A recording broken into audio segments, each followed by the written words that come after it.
자, 2번부터는 이제 제가 일본에서 이제 많은 시간을 투자를 했죠. 한번 시작할 때는 제가 시간을 많이 투자를 할게요.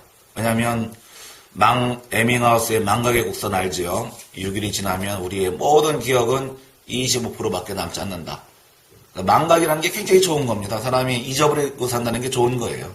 안 좋은 건 자꾸 잊어버려야 됩니다. 그죠?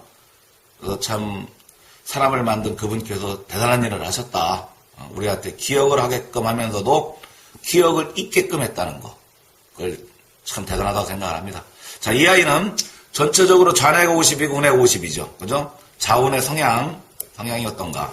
50대 50대 이렇게 보면 전내형이죠. 이 그래프가 나오는 순간에 이 엄마한테 전내형이라고 축하해주고 이러면 안 됩니다.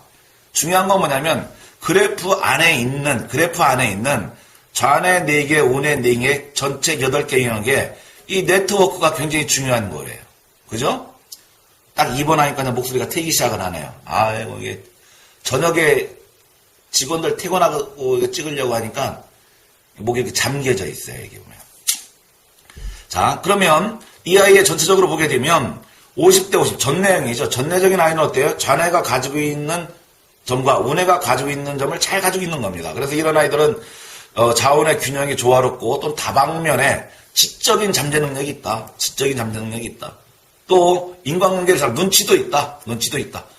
그런 성향을 가진 게 전내형 아이입니다. 그러면 이 그래프의 안으로 쏙 들어와 볼게요. 들어와 봤더니 이 아이의 전체적인 그래프가 어때요? 전체적인 틀을 보면은 형광펜 들어갑니다. 예.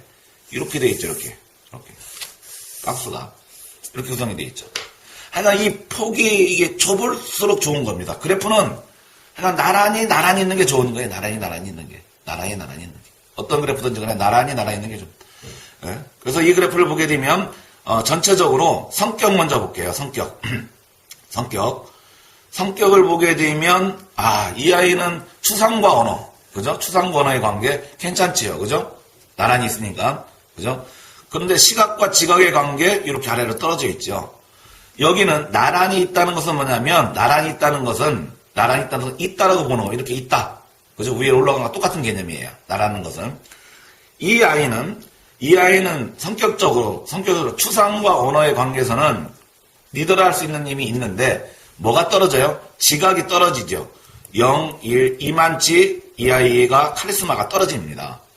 그래서 말이나 생각하고 말은 잘하는데 친구들을 이끌 수 있는 리더하는 힘이 약해요. 리더하는 힘이 약합니다. 그죠? 0, 1, 2만큼. 그러나 이 그래프가 이렇게 약하면 문제가 되지만 이 정도는 특별히 문제가 없다. 그러나 명의 있는 작은 걸 처방을 잘해야 명의가 됩니다. 그죠? 왜? 암 사기 오기 나왔을 때는 누구나 진단하고 암이다 이렇게 얘기를 해요. 그러나 암이 미묘하게 발생한 초기에 진단을 하고 처방을 해준다 그러면 이 아이를 훈련시키는 게 3개월 걸릴 게 1개월밖에 안 걸리잖아요. 각도가 심할수록 처방의 기간은 더 길다고 보시면 됩니다. 그러면 이 아이는 눈빛 훈련시켜주면 되겠죠?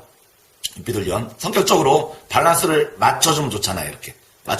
그렇게 성격적으로 밸런스를 맞추기 위해서 이 아이한테는 뭐를 해줘야 되냐면 자신감을 갖고 눈빛 훈련을 시키고 자기가 당당하게 남의 눈을 보고 끌어갈 수 있게끔 친구들한테도 눈을 딱 보고 이야기할 수 있게끔 이렇게 아이들을 시키고 그래서 이런 아이들은 뭘 많이 하라고 그래요. 눈을 바라고 대화하는 집에서 엄마 아빠가 눈을 보고 자꾸 대화해주고 책을 읽어줄 때도 눈을 보고 책을 읽어주고 그죠? 그 다음에 눈빛 센 어른들한테 낮에 심부름 시켜가지고 자꾸 눈을 보고 아이가 기가 살 수 있도록.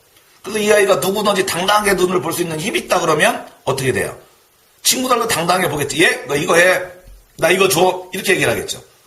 요만치 아이가 눈빛이 약한 거예요. 그래서 성격이 말은 잘하는데 보면은 이쪽이 눈빛이 약한 기가 눌려 있는 그런 성격적 스트레스를 가지고 있습니다.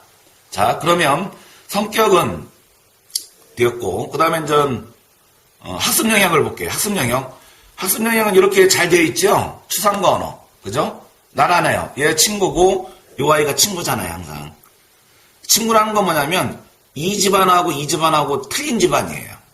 근데 가끔 이걸 검사하시는 원장님들이 이렇게 올라갈 때 이게 좋구나. 그래서 항상 여기다 이렇게 X를 하는 겁니다. X를. 이건 보지 말라는 겁니다. 언어와 추리는 달라요. 즉 남의 집이에요. 얘들이 이렇게 같이 살고 있으면 남의 남편하고 같이 사는 거와 똑같은 겁니다. 너무 심했나요?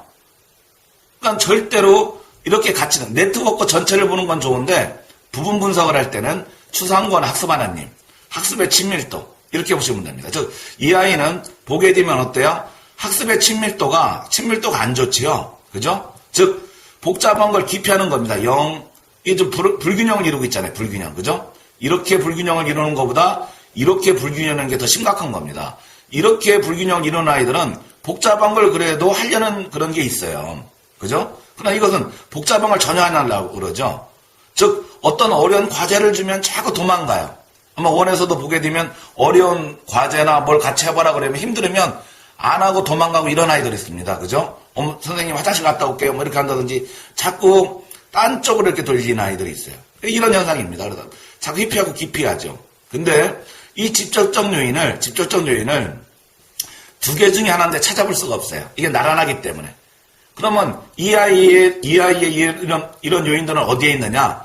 운해에서 정서적인 면을 한번 찾아봐야 됩니다. 운해에서 성격적인 거나 정서적인 면을 찾아봐야 돼요. 그 이유를. 그랬더니 올라가 있는 부분. 항상 올라가 있는 부분을 보세요. 올라가 있는 부분을 보게 되면 협응, 구성, 시각, 지각 중에 협응을 제외하세요. 이건 성격적 요인을 요 세 개의 요인이 성격 요인입니다. 성격 요인이지만 협응은 구성이나 시각은 성격에 대해서 어긋났을 때 그게 정서적으로 표현이 되는 게 구성은 스트레스로 표현이 됩니다. 스트레스가 나타나죠. 그죠? 시각은 스크린 그쪽이 나타나고 지각은 어떻게 나타나요? 산만한 걸로 나타나죠. 그죠? 이해가 되세요? 저 교수 과정에서 항상 얘기했던 겁니다. 자, 올라가 있는 거 부분을 보니까 협응과 구성이 올라가 있어요. 이렇게. 올라가 있는데 어떻게 올라가 있어요? 나란하게 올라가 있죠. 혼자 올라가 있으면 문제가 되는데 이렇게 나란히 올라가면 예를 들면 기둥이 이렇게 두 개예요. 외롭지 않고 얼마나 튼튼하겠습니까?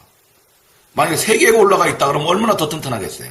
네 개가 나란히 있다 그러면 이건 뭐 두 개의 힘보다는 네 개가 받치고 있는 힘이 더 좋겠죠. 이렇게 나란히 붙어 있는 건 좋은 겁니다. 그래서 우리는 이걸 나란히 붙어 있을 때 여기 는이라고 되어 있죠. 이걸 뭐라고 합니까? 기질, 열정, 구성은 열정, 시각은 카리스마, 리더십 또는 눈빛, 지각은 민첩성이라. 뭔가 붙어 있으면 뭘로 표현하냐? 기질도 있고 열정도 있구나 이렇게 얘기하는 거예요. 그죠?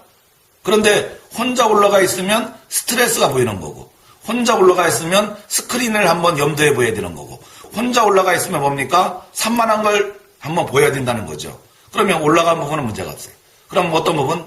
떨어져 있는 부분. 그죠? 떨어져 있는 부분 이게 눌려 있죠. 그래서 이 아이의 어떤 정서적 요인 또는 성격적 요인 중에 이런 것들이 이 아이를 심리적으로 복잡한 걸 회피하게 할 수도 있다 이렇게 보시면 됩니다. 그래서 이 아이는 정서적으로 봤을 때 이게 운해에서 기가 눌려 있는 부분, 이 기가 눌려 있는 부분 아까 1번하고 똑같죠?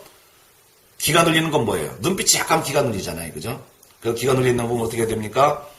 눈을 바라보고 대화하고 눈을 바라보고 이야기하고 항상 원에서 갔다 오면 눈을 보고 오늘 원에서 재밌었어 좋았어 항상 엄마하고 눈을 마주치면서 눈빛을 자꾸 강하게 만들어줘야 돼요. 그래서 카리스마 이거 있게끔 만들어줘야 돼요. 그래서 책을 읽어줘도 눈을 보고 아이한테 이렇게 읽어주면 아이가 굉장히 좋아지게. 그 다음에 이 원인이 되게 이렇게 또 기가 눌려 있는 원인은 스트레스 받는 원인과 거의 비슷합니다. 엄마의 잔소리라든지 윽박지름. 아까 얘기했죠. 엄마가 맨날 하지 말라는 게 맞는 거예요. 하지 말라는 게. 이거 하지 마, 저거 하지 마. 아이들한테 하지 말라는 얘기를 많이 할수록 아이의 뇌는 그만치 망가집니다. 아이한테 대화를 하고 아이한테 칭찬을 하고 격려를 해서 이 아이가 자꾸 자존감, 내가 중요한 사람이고 내가 존중되는 자신감, 그죠? 내가 나를 믿을 수가 있구나 이렇게 생각을 자꾸 갖게 해주면 아이가 어떻게 표현이 돼요? 자신감 있는 아이가 되죠. 뭐래도 열정적인 아이가 되죠. 그죠? 그래서 이 부분을 윽박지름이나 이런 부분이 있다 그러면 없애주시고, 그 다음에 친구 관계에서 안 따라온다 그러면 친구 관계를 개선해 주는데 아이들한테 나눠주고 배려해주고 이런 부분들을 자꾸 시켜가지고 아이들한테 또 친구들 관계를 좋게 해주고, 그 다음에 형제 관계에 대해서 뭐 언니나 또는 오빠가 있다, 누가 있든 간에 어떤 기가 눌려 있다 그러면 형제의 우애, 사이좋게 지내게끔 해줘가지고, 정말 나중에 엄마, 아버지가 이 생을 다 했을 때 그 형제밖에 없잖아요. 살다 보니까. 그죠? 살다 보니까 그렇더라고요. 형제밖에 없더라고요. 어려울 때도 도와주는 게 항상 그 피부치들입니다, 보면은. 남들은 걱정만 하는데, 그렇게 물질적인 건 도와주지 않죠, 보면은. 그냥 걱정만 하고 있죠. 형제 관계를 잘 할 수 있도록 이렇게 좀 만들어주면 좋을 것 같습니다. 얼마나 좋아요. 그래프가 이것도 나란하죠. 여기 구성도 있고, 협음과 구성이 또 이렇게 좋죠. 이런 아이인데, 참 이게 엄마가 좀 시킨 것 같아. 이렇게 좀 올라가는 아이들은 시킨 아이들이거든요. 엄마가 좀 욕심을 갖고, 엄마가 시키다 보니까 어떤 현상이 벌어져요? 예? 이것도 못해, 저것도 못해. 예? 이건 이렇게 해야지, 저렇게 해야지. 자꾸 하니까 기가 죽어 있고. 그렇죠. 얘는 좀 엄마의 문제가 있습니다. 엄마의 문제가 있으니까 엄마가 자꾸 기를 살려줘서 스스로 할 수 있게끔 해주고, 이것도 단순학습 시키는 거 있다면 절대 끊어버리고, 그 다음에 어떻게 돼요? 물건, 교구 이런 걸 가지고 우리 손으로 하는 거 있죠. 이렇게 10에만 7하면 3 만들기. 그 YGQ 교재에 여러분들이 1년간 쓰는 그 YGQ 교재에 그 교재가 뭐냐면 전부 이 뇌력을 만드는 교재예요, 뇌력을. 그래서 추상이 떨어지면은 아이들한테 생각할 수 있는 오감학습을 통해서 해주죠. 그죠? 이게 기본이 안 되어 있으면 뇌력이 만들어지지 않으면 언제 문제가 되냐면 맨날 그냥 쉬운 것들, 편한 것들을 언제 문제. 초등학교 4학년 되면은 그때부터 어려워지기 시작을 합니다. 초등학교 4학년 되면은 그때부터 어떻게 어려워져요? 복잡한 거 안 하죠. 그러니까 엄마, 왜 숫자 위에 또 숫자가 있어? 이렇게 물어봐요. 그럼 엄마가 내가 아니? 뭐 이렇게. 왜 엄마, 점에 왜 또 이렇게 숫자가 있어? 왜 X, Y 이런 게 나와? 뭐 이렇게 이제 도형 이런 거 보면 굉장히 복잡한 걸 안 하려고 그러죠. 여기서 그래서 유아기 때는 되도록이면 단순 학습이나 이런 걸 하지 말라는 겁니다. 이런 걸 하게 되면 아이들의 하는 만치 무너집니다. 그러면 교구를 통해서 아이들이 하여간 공부를 걔는 일단 재밌게 만들어줘. 이렇게 나란히 재밌게 즐겁게 할 수 있도록. 많이 시키는 게 아니라 즐겁게 할 수 있도록. 그 다음에 기살려주는 거. 그 아이가 좀 즐겁게 생활할 수 있도록 좀 인생이 좀 해피하게끔. 그죠? 엄마의 욕심이 좀 과합니다. 과해서 문제가 되니까.